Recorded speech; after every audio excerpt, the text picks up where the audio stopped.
Dear God, thank you for this opportunity and this time together this afternoon. And we pray that you would use it to bless all the people who listen to it and watch it, and that we'd be blessed too. Amen. That was actually a better prayer, so that's good. Okay, good. Round of applause.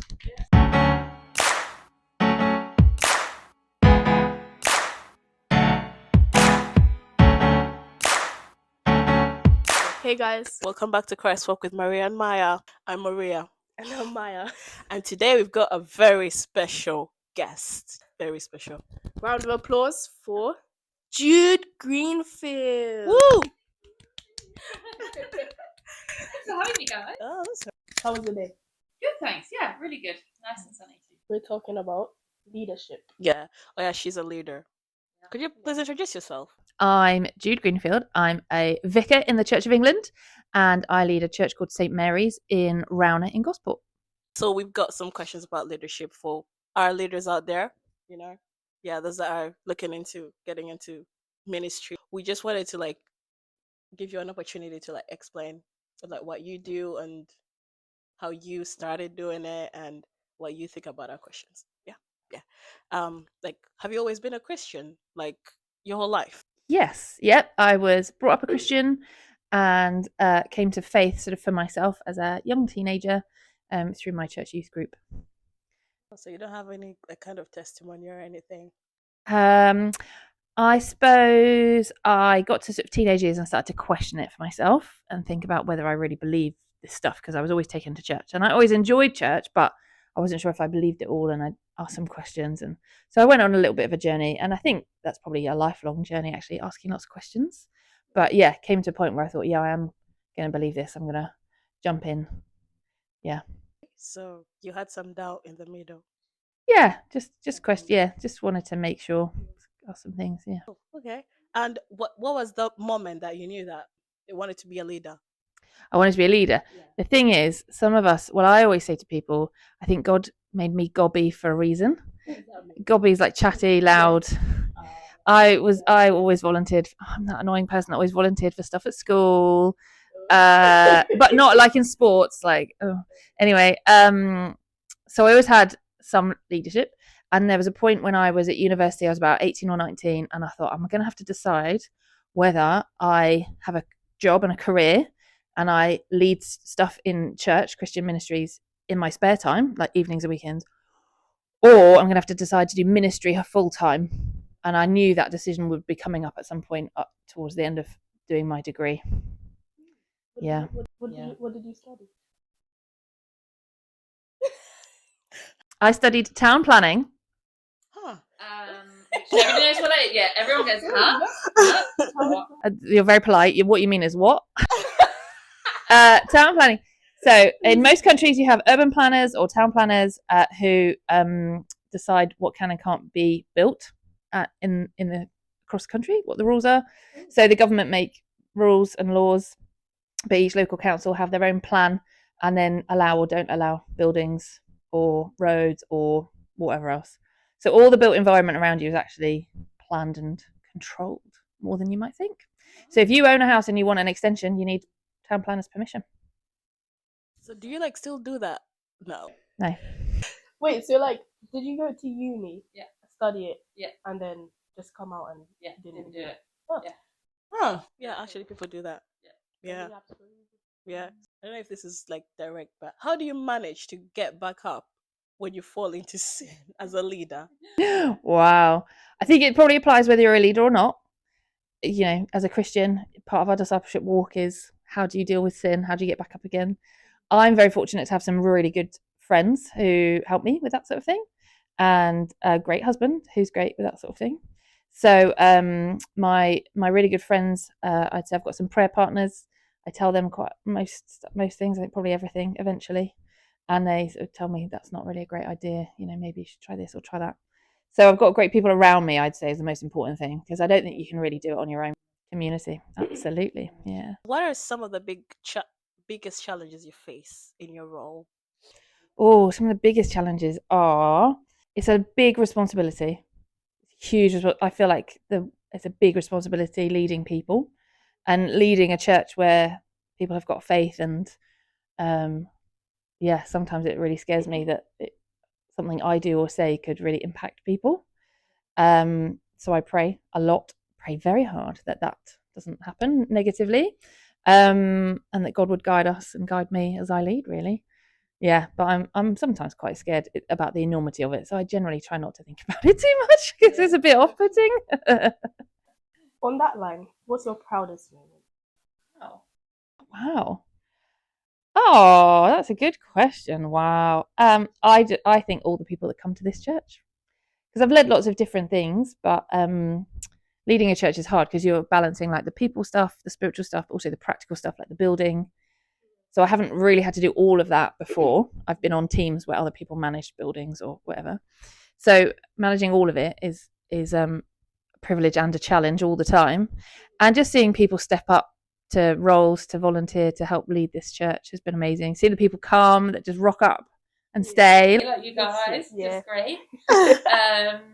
Yeah, and that we're an all-age church, I think, because actually statistically in the Church of England, the statistics are really poor, that very few churches have anybody under 16, let alone the number of kids that we have. So do you think England is like not really religious? Yeah, I think it needs remissioning. Yeah. Yeah, particularly children and young adults. Yeah. Children. Yeah, that's true. We need to be missionaries to this country. Yeah. So how do you maintain your own spiritual growth while caring for the spiritual needs of others in the church? Oh, so what I really miss, because I'm the leader, is I miss being able to worship without thinking what's next or who's just walked in the door. Oh, yeah. So I like to go to Christian festivals, or sometimes if I can to another church where I can just go and worship and pray and not be in charge of anything. I can just either go with someone and hang out with them or go and hang out with God. So sometimes I go to another church's prayer and worship night. I'm going to a leadership conference next month, so I've got another one in June I'm going to go to. They're particularly for leaders, so I can go and worship and have time with God and pray without having to think, I've got enough chairs out, is somebody on the tea and coffee rota? Does it get tiring? Yeah, it does. Yeah, and I think rhythm is really important. So I have a spiritual director as well. So I talked about my prayer partners. I also have a spiritual director who I feel like every time I see her, she's like, have you put anything in your diary for you? I'm like, no, I need to do that. Like retreat days or, so the other day I did have like a little reading morning. I put it off in my diary and I didn't put any meetings in. I had one little book to read that I just needed to read and read that. I didn't even read it all. I skimmed it, but it was just so nice to have a morning where I didn't have to do anything else. Like I booked it for myself. Yeah, really nice. Yeah, but I have to do that because nobody's going to do that for me. Those days are important. Yeah, those days are important. Yeah, admin. There's always going to be admin. What joys do you experience in your role? Like, what makes you like happy and joyful as you do this? What joys? Things that give me joy. Seeing people come to faith. Seeing people come to the church for the first time. So just the last few Sundays, we've had somebody starting to come who I think is just coming off the back of having been to a christening here. Oh yeah. We meet parents and carers through the toddler group, and then they start coming. So that's always a joy. So new people, I guess. Yeah. And just seeing people grow in their faith and grow in confidence. So seeing you guys lead with the Kids Lead Christmas. Yeah. That was so good. One of my proudest moments actually here was when, or just one of the moments where I just, I don't know if proud is the right word, but was when I invited somebody to preach. I don't know if I'm allowed to use names, but I invited somebody to preach, and then they were a bit reluctant, and then they said yeah. And they preached for the first time, and I thought, oh my goodness, I don't actually know if they can do this. I just had this, I don't know, like a prompt from God or something. Yeah. I thought, what if I've been really irresponsible and they're going to say something really outrageous and they preached really well. Yeah. And everyone gave them a round of applause. And they always get a round of applause whenever they preach. Oh, okay. Just that people really appreciated having them preach. That was really, I loved that. That was great. Oh, I think I know who you're talking about. Yeah. So how do you like organize the teachings like every Sunday? Like, do you like talk to God first, or do you just brainstorm and stuff? Yeah, a bit of both. But sometimes it's just a good idea. It's just like something we haven't done. Yeah. Sometimes it's seasonal. So in Lent, running up to Easter, we'll do the Church of England gives you readings for each Sunday, so you can choose to use them or not. Most of the time we don't use them, but in Lent we use them, and in Advent we use them. And that's just my choice. But other churches do them all year round or not at all. And then the morning I had to read was because I was prepping a sermon series for either after Easter or maybe September. Yeah. That I just felt prompted to do. So yeah, a bit of both. How do you approach conflicts and arguments? With a lot of prayer. For real, you need that patience. A lot of trial and error in the past, a lot of self-reflection. It depends who it is and what the issue is. Yeah. Sometimes it's not the right time to deal with it. Sometimes it is the right time to deal with it. Often there's something beneath the problem. So I went on a training course that talked about how often when people are arguing, they're like two icebergs in the water, and you can only see the top bit of the problem, and they're each very different.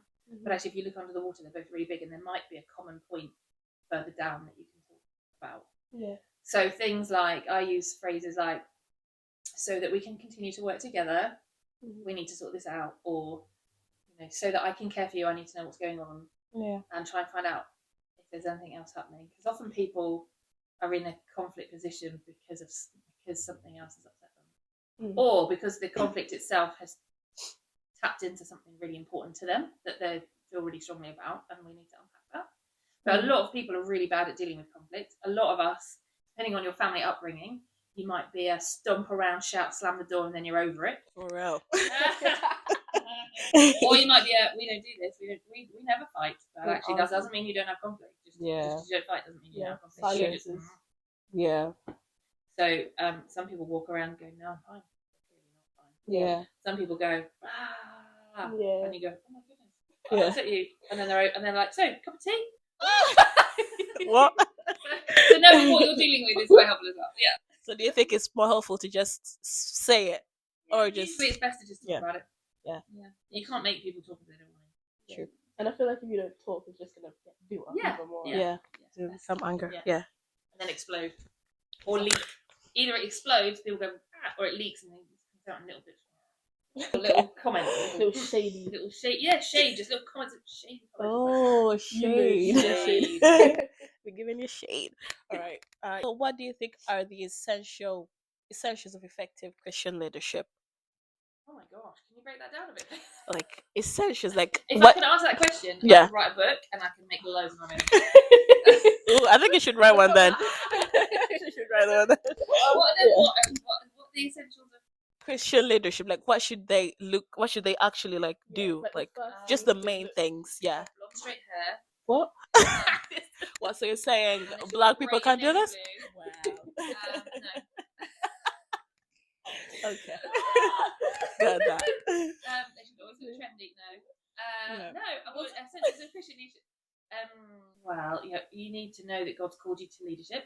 I think being self-aware is underrated. We need to all be very self-aware and own our stuff.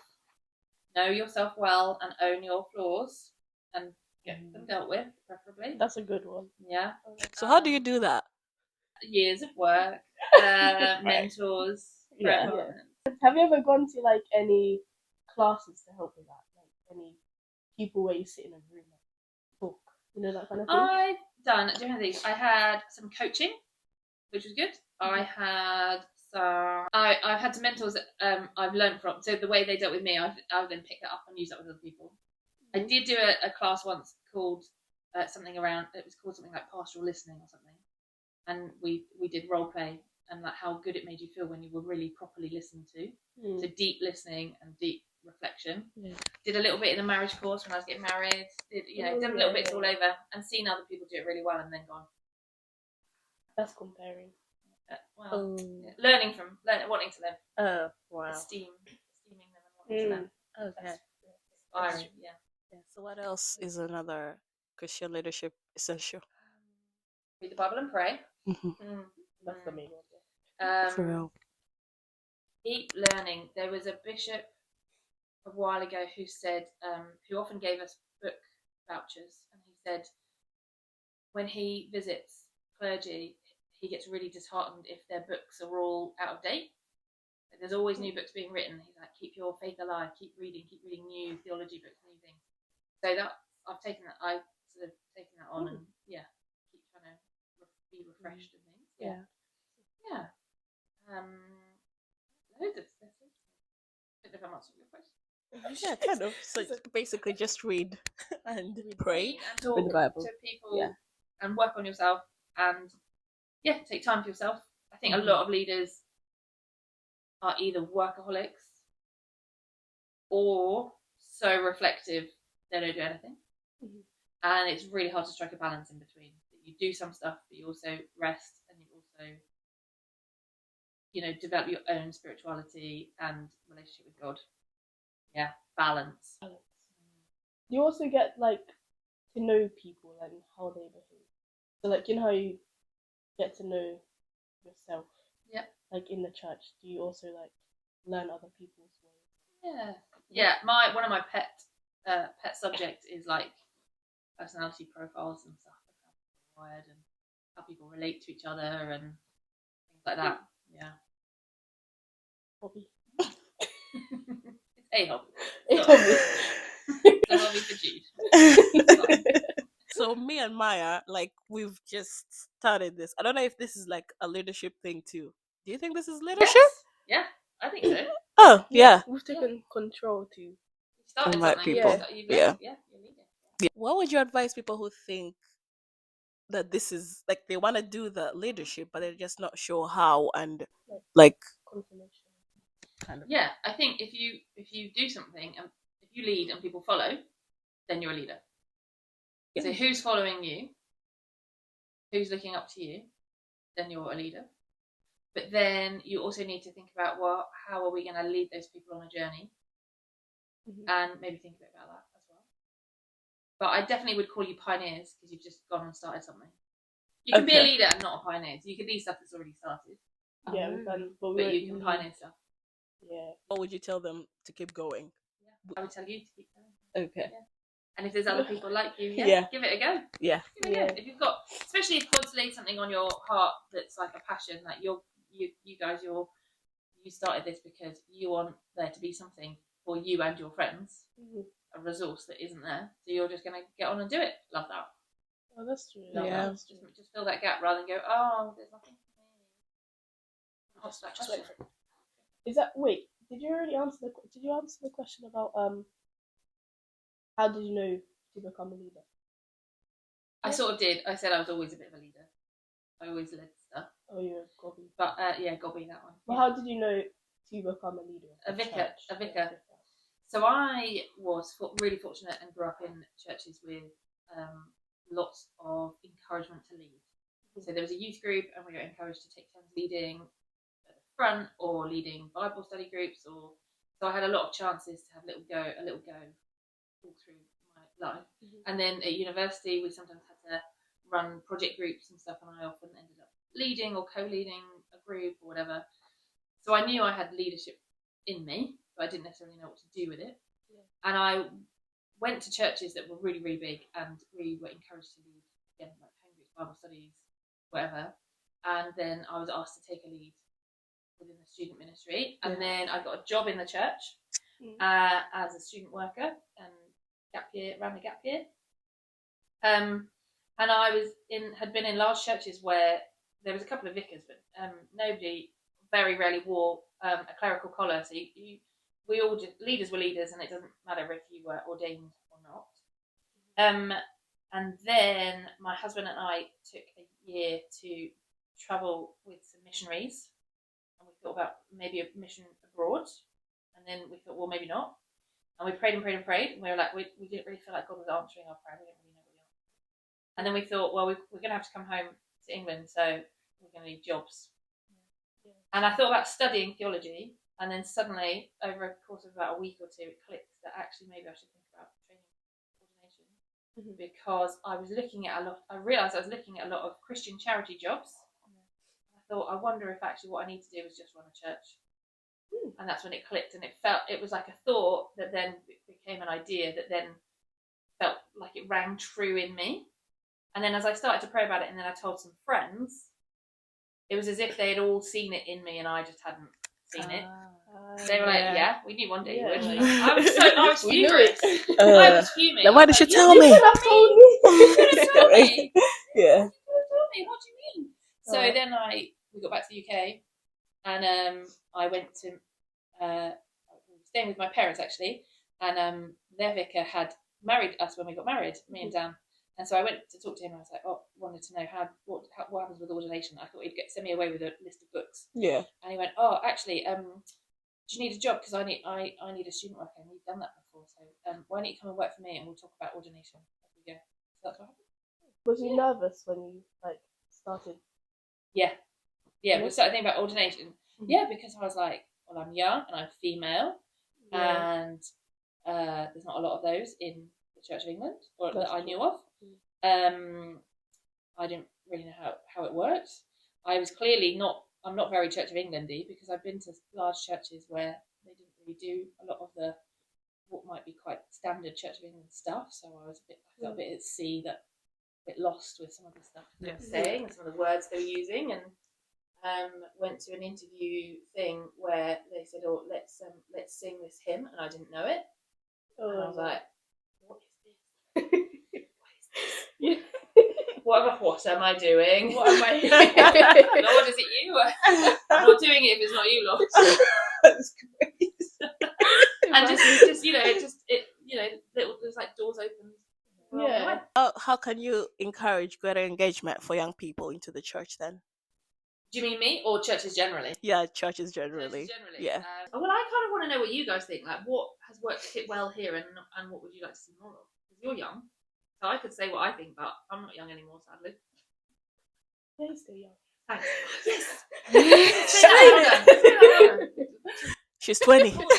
She's 20. I'm 20. She's 21. You're again. Yeah, what's great about how...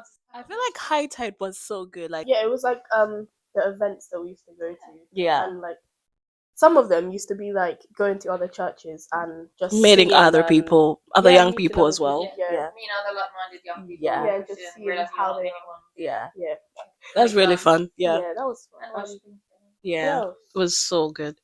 Alpha course was nice. Remember doing that with Judy and everyone. Oh, And yeah. Yeah, it was so fun. It was just nice to just talk and laugh and also talk about the Bible as well as not being serious, but kind of nice. Yeah, like sometimes some like the talks that we have sometimes are like so serious, and you're like, what? Yeah, I don't know the answer. It's like make talks less intense. Yeah. Especially for young people. Yeah. I love it. What do you like about this church? Like in the service? Oh, the services. I love the biscuits. The food. Community. Yeah, more community, like, really. Not everyone actually is serious here, though. Yeah, that's true. They're serious about the faith, but they're not like serious, like strict. Yeah. So they're not strict. Yeah. Do you think if there's more young people, then more young people want to come? Yeah. Yeah. I feel like, because you know how it just started with me and like other people, and then brought all our friends like Judy and then Elizabeth and all them people. Yeah. Come to this church. Advertise it. Yeah. So what do you think? Yeah, I think groups for different ages helps people feel like there's something for them, that they're loved and invested in, which is great. Food's always good, whatever the age. It might be cake for grown-ups, and it might be pizza for young people, but grown-ups love pizza. Yeah, we all like cake. We like so yeah, but I think people like to come to a church and think, there's some people like me here, a similar faith or similar background or similar outlook on life or whatever. So you almost need that critical mass to then tip over into like being known as a church with young people. Yeah. But I think this building's helpful because we've got lots of different rooms and we can use them all differently for different groups. I know some churches in villages and stuff, they don't have space to do that. But then we just have to be creative. Do it in the afternoon or the evening or something else. But yeah, get all the young people together, have fun, definitely. Fun, worship, Bible teaching, fun. Yeah. More fun. More fun. Yeah. So what is the one thing you wish everyone understood? Everyone. Yeah. Everyone wow. What do I wish Wait, that was What is that one thing that they should all know, like, even if they don't know Jesus? I would say Jesus is the one thing. Okay. So Jesus was real. Yeah. Jesus was walked on this earth around 2,000 years ago. Was real human. There's loads of evidence for that. Mhm. And then the question you're left with is, so who was he? Was he just a bloke, like mad, calling himself the Son of God? Was he just a really good teacher with some really good values that are kind of like nice? Or was he actually the Son of God? In which case, really seriously, really think about what he said. Yeah. And that's when I usually leave that with people and say, so what do you think? What do you think? What do you think? Write in the comments. Oh yeah. Comment down below. You're one common question that you get asked. Ooh, that's a good What one. kind of question do I get asked? Yeah. They look at me and they go, are you the vicar? What does that? Like, you're female and young and you're what? Yeah. Oh my That's a good wow. Really, like a religious question, like a faith question. What Yeah. people ask me. I never get asked one question actually. Yeah. What is it? Is it though? I don't think I have one question that people always ask me. I'm trying to think. Wait, does that question make you feel like kind of Like they're being it happens less now, but when I was first here, because I'm very different to the previous vicar. Is he a man?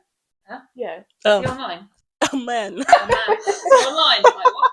Wait, what? Oh, Yeah, dear. a man retired, and he'd been here a long time, and so I think it was a bit more like, oh, you're not him. I'm like, no, he retired. Not him. Someone different. I'm different. I'm Yeah, not I'm definitely not him. Yeah, but no, I haven't had anything really negative from people. I mean, are you the vicar? if you want to come to your church, you can't be. Yeah. So what are some misconceptions about Christianity that you face? Some people think you can just believe what you like and that's okay, but I would say Christians are very clear what they believe. They believe in Jesus, and that's quite important. That's very important. Misconceptions about faith. Some people say, "Oh, but I'm good. I try and lead." It's just about. They sort of say, "Oh, it's just about leading a good life, though, isn't it?" Yeah. And I think actually that's not enough. But I kind of generally Some people say, "Oh, I'm not religious," and I think, well, I'm not religious either, because religious suggests you do stuff for the sake of it. Just you go through the motions of doing the religious stuff without thinking. And I would say I'm not religious. I would say I have faith. Yeah. So yeah, that's some of the things people say to me. Or some people say, "Oh, well, all religions believe in God, and it's the same God." I'd say no, actually, Christians believe in Jesus, God who reveals God to us. That's really important. Yes. So it's not. I'm the same way. Some people think that when you do good and stuff, oh yeah, that's it. That's all you need. Yeah. You need faith, right? Yeah. I used to think that when I was younger. Yeah, just be good. Yeah. Just do good to heaven. But the thing is, with God, you can't be good enough. You never can do good. You receive faith. That's true. Grace. Yeah. What's grace? We give God's love. Aww. He rescues us. If you could give one piece of advice to someone struggling with their faith, what would it be? I would say, are you in community? Do you have Christian friends? Because that's really important. I think a lot of things are healed through community, and you get support, you give support, you realise you're not the only one with the struggle that you've got somewhere to ask your questions, you've got a group of people that you can serve as well, so that you're not just being self-focused. And so if somebody's struggling with their faith, I'd say go to church regularly, like every week, and I'd say, do you have Christian friends you can hang out with? Either like a Bible study group or a friendship group or a prayer partner group thing, so that you're not on your own. About that question, you've obviously had non-Christian friends in your life. Yeah. What would you say is the main difference between having Christian friends and I think when you meet someone and you realise there's a Christian, there's an almost automatic sort of understanding that you might think similarly or have similar ideas. Now, not all Christians agree on the same on stuff. Like Christians have different views on it. There is something about when you meet another Christian. So Kirsty and I were just talking earlier about like the toddler group, and when you realise that one of the mums you were talking to was actually Christian that worships somewhere else, and you think, oh, it's great. Oh, I can now talk to you about other stuff. A little bit more freely, a little bit more. Yeah. So that understanding, So how would you not want to shove God into people's faces, but you wanna tell them about him as well? Yeah. If I don't know them at all, I'm a bit braver. If I think they're going to maybe be a friend, I'm a bit less brave, I think, because I'm a crazy, weird person. If it's somebody completely random, I often ask them whether they have a Bible at home, and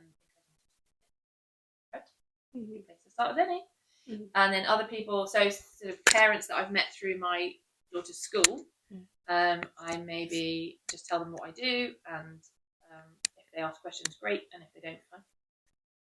Have you ever been a leader to one of your friends? Has any of like your friends or people you know wasn't a Christian and then you led them to Christian? There's one or two people who I shared my faith with, and they didn't seem interested, and then came to faith later, which is interesting. Yeah. But they, so one person rang me, suddenly had loads of questions. Ooh, So that was really Have you ever prayed for anyone, and did they like for healing, and has it happened like immediately or like the next day or sometimes when it doesn't happen, does that like make you like lose faith kind of? No, because I've prayed for a lot of people and it hasn't happened. But I still have faith. I still pray. Somebody once said something like, if you don't pray, then none of your prayers get answered. You know, at least if you pray, if you pray like loads of prayers and one gets answered, there's more chance of prayers getting answered than if you don't pray and then none of them get answered. Praying them, so you might as well pray. that's true. But I did see a guy whose back got healed. We'd been praying for him for ages as a staff team, and then some visiting pastors prayed for him and his back got healed. And I thought, God, why did you heal it for them and not for us? Maybe that it wasn't was the right from question. your prayer. Well, maybe it was not on your prayer, exactly, and you just don't know. You just never know. Yeah. Have you ever prayed for a dead person to rise? No. Okay. I know people who have. And they actually rise. Do they rise or they don't rise? Okay. No. But do you think it's still okay to pray for the dead though, to rise? What do you mean by rise? Like pray for them. Like you know how the disciples were told to raise the dead. Praying for people who've been gone a long time. If somebody is very, very poorly or dies in front of you, and then you want to pray for them to rise, it's a valid prayer. But I've never known anyone. Well, I don't think I've known anyone really see anyone die. Do you know what I mean? They've sort of died a different thing. Very, very. Oh, like those videos, like when people are in the hospital and then they die and then they pray. Yeah. Me neither. She did pray for my. What did you pray for? Pray for her knee and her tummy. Does it still ache? Yeah, I was having like stomach aches. I don't know. It's my mom who said go to the hospital, whatever. And she like just randomly prayed for my stomach, and then later on, I realized like I wasn't even like I'm always messaging her like, oh my stomach hurts, like this and this, and she's like, oh your stomach hurt, and I was like, I forgot about it because like it just stopped cramping. Yeah. And she was also praying for my knees because like, my knees have been What? So like my knees are like hurting bad, and she like prayed for them when I was doing her hair, and I was like, no, just went away. Yeah. And we were literally just screaming in my room. So it requires faith. Yeah. Yeah. Okay. Yeah. That's it, guys. Thank you so much for listening to Christ Walk with Maria and Maya, and another round of applause for Jude. Woo! Woo! Woo! Yeah. Thank you for coming. Hopefully we'll have you again next time. Yeah. Hopefully. Yeah. Yeah. Yeah. Thank you, guys. Thanks, God bless. Jesus loves you. If you're new to the podcast, please follow and subscribe and know that Jesus loves you.